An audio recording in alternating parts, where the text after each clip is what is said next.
Bonjour et merci pour les quelques minutes que vous allez consacrer pour regarder cette vidéo. Moi, c'est bien votre serviteur Clyde Salomon Charadi. Comme toujours, cette émission va se faire en Frangala, français et Lingala. Comme vous le savez, l'actualité, c'est les élections qui se sont déroulées à la date du 20. Apparemment, ça continue jusqu'au 21, 22. Je ne sais pas si ça va continuer jusqu'à quand, mais elles se sont quand même tenues et je pense que c'est important d'apporter des réflexions qui peuvent aider à renforcer une certaine compréhension de tous les enjeux autour des élections et surtout qu'il y a certaines choses qui menacent la paix et la cohésion nationale.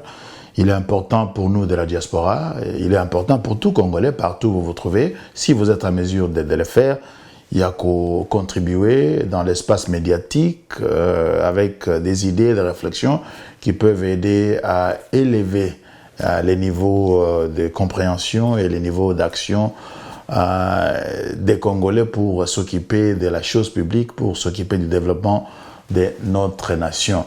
Bon, voilà. Dans l'émission Congoscopie, nous voulons offrir des analyses aussi objectif que possible, parce que c'est pas facile, vous savez, surtout quand on parle des élections, on a toujours des partis pris, il y a un certain côté émotif, si vous voulez, parce qu'on a peut-être un candidat qu'on soutient, on a peut-être un politicien qu'on n'aime pas, et donc rester objectif, c'est pas facile, mais nous allons toujours essayer dans Congoscopie de faire des analyses. C'est comme un médecin qui veut diagnostiquer une certaine maladie. On va utiliser les outils qui nous permettent de pouvoir établir la situation telle qu'elle se présente, mais nous pouvons aider à construire une certaine conscience politique qui puisse aider au développement de notre pays. Voilà, donc je vais utiliser un outil qu'on appelle le SWOT Analysis, c'est-à-dire l'analyse de ce qu'on appelle en anglais strength, weakness, opportunity and threat. J'utilise cet outil-là pour jeter un clin d'œil aussi objectif que possible sur les élections et peut-être que ça va aider à élever les débats dans les réseaux sociaux. Ça peut aider des gens à comprendre certaines choses et surtout à prendre des mesures et à agir dans le sens de renforcer les acquis de la démocratie et aider à accélérer le développement au pays. Voilà, les élections se sont tenues. Commençons par les points positifs, the strength. Alors, le point positif pour les élections, premièrement, elles se sont tenues à la date convenue, à la date qui est demandée par la Constitution. Donc ça, c'est une chose très positive. La date du 20 décembre, elle a été respectée, bien que beaucoup de gens ne croyaient pas vraiment que ça allait se faire, sauf Kadima et son groupe, son équipe à la CENI, parce qu'on voyait à la dernière minute, ils continuaient toujours de demander de l'aide au gouvernement et même à l'étranger pour avoir les moyens de faire parvenir le matériel électoral dans les bureaux et tout. Donc on n'y croyait pas beaucoup, mais ça s'est fait, c'est une bonne chose, il faut reconnaître cela. Deuxièmement, les élections se sont tenues dans le calme aussi, parce que c'est pas toujours donné. L'élection est belé ça la mara.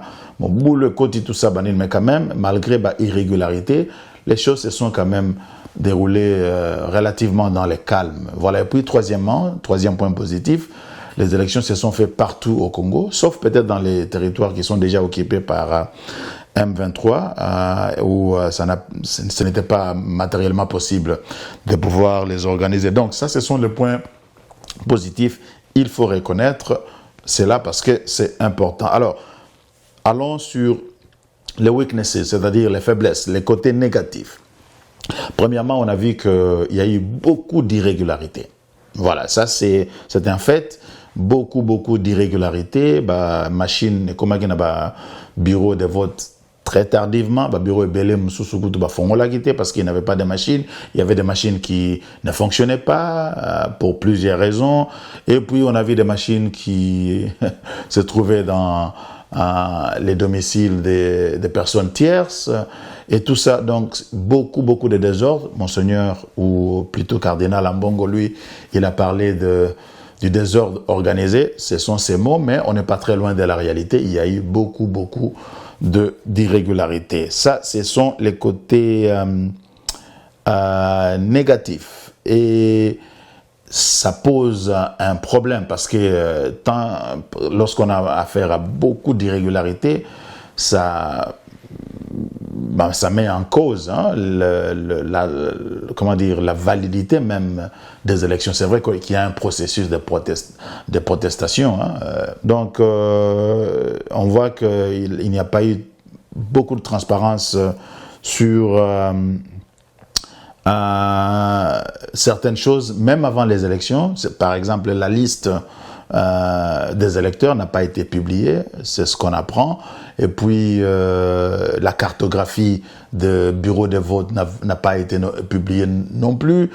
Et troisièmement, on a eu des problèmes de cartes d'électeurs qui n'étaient pas lisibles.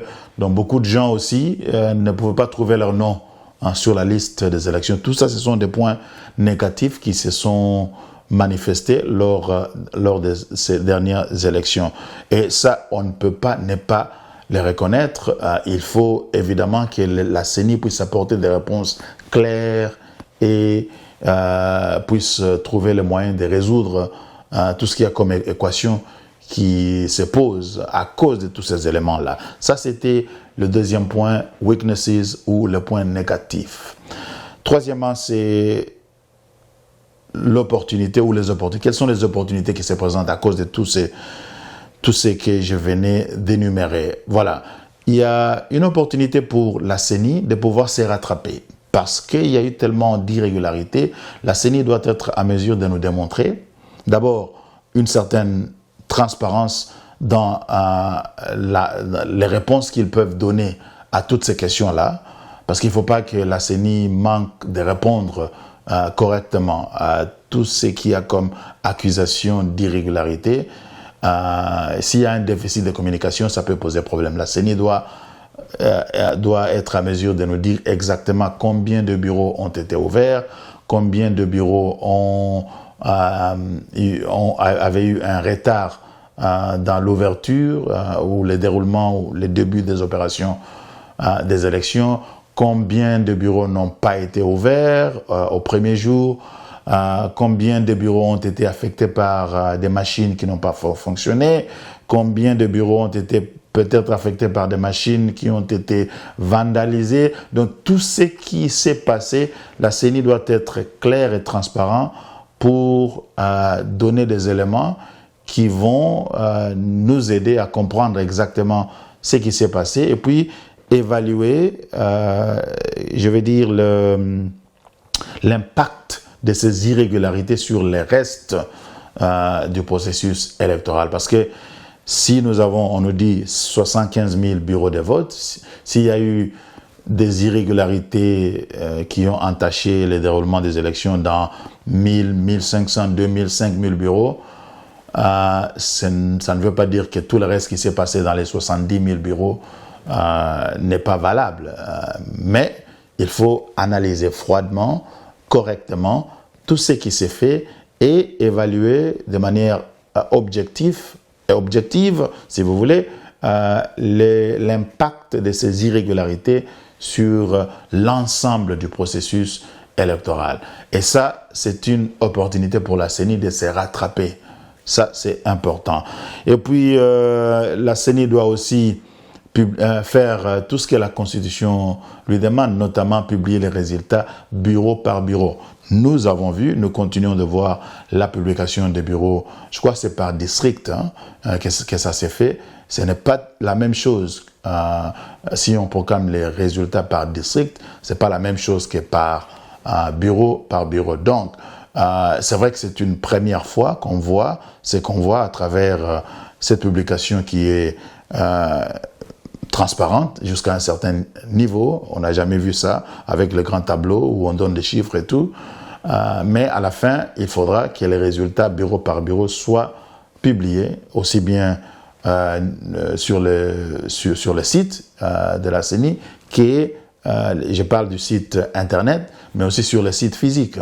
Je ne sais pas, bon, s'il faut publier les résultats des 75 000 bureaux, vous imprimez ça, je ne sais pas comment vous allez le faire, mais la CENI doit trouver des solutions à tout ça parce qu'ils ont eu le temps et les moyens de se préparer à faire tout ça. Sinon, si la CENI ne fait pas ça, là, on se prépare carrément à des années de contestation, à une crise de légitimité, on se prépare à du désordre. Le Congo n'a pas besoin de tout ça.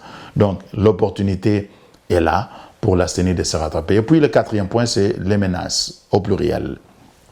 Parce que chaque chose qui se fait présente des opportunités et des menaces. Bon, si ces élections ne sont pas bien gérées jusqu'au bout, ça risque de péter. Il y a déjà au Katanga certains signes. On a vu des militaires. Certains peuvent parler d'intimidation. Ça peut être. D'autres peuvent parler de prévention parce que c'est important de prévenir du désordre.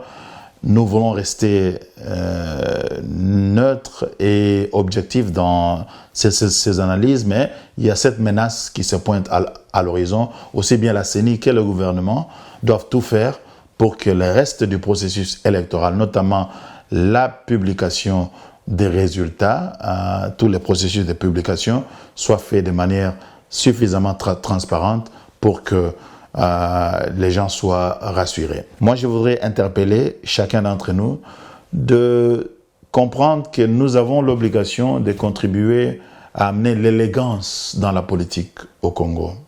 L'élégance dans la politique, l'élégance dans la communication politique. Parce que lorsque je vois ce qui se passe sur les réseaux sociaux, je me dis, ouais, vraiment, il y a des raisons de se demander s'il y a vraiment espoir, parce que c'est très, très, très négatif. C'est vraiment décevant de voir que les gens s'insultent si facilement et on arrive à un certain niveau d'intolérance. Les politiciens ne nous aident pas parce qu'eux-mêmes, ils ne sont pas élégants dans leur discours politique. Le langage qui est utilisé n'est pas toujours élégant et ça pose problème. Parce que vous savez, la démocratie, c'est un système qui a beaucoup, beaucoup de problèmes, surtout lorsqu'on a affaire à une population qui est moins éduquée. Je crois que c'est Chirac qui disait que la démocratie n'était pas faite pour les imbéciles.